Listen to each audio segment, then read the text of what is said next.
শুভ সন্ধ্যা। আজ সন্ধ্যেবেলা গিয়েছিলাম শেহারা বাজারের বইমেলায়। এখানে ঢুকিয়ে দেখি প্রথমেই গোপালের প্রচুর জিনিস বিক্রি হচ্ছে, জামা থেকে সোয়েটার থেকে শুরু করে সব জিনিস। তারপর এখানে তো আরও অনেক রকম চুড়ি, হার, কানের ক্র্যাচার। আর এই দেখো, এগুলো তো চিনতেই পারছো, এখন উঠেছে নতুন কানের। তারপর এখান থেকে ক্লিপ, আমরা কিছু জিনিস বেছে বেছে আমরাও এখান থেকে নিয়ে নিয়েছিলাম। তারপর এখানে মেলা খানিক ঘোরাফেরা করে প্রচুর ভিড় হয়েছিল মেলাতে, ভিড় ঠেলে যাওয়াই যাচ্ছিল না।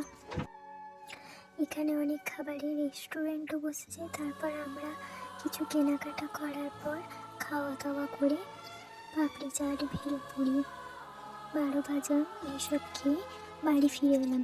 আজ এইটুকুই। দেখা হচ্ছে পরের ব্লগে। আর এখান থেকে আমরা আজ কী কী কেনাকাটা করি সেটা দেখানো হবে পরের ব্লগে।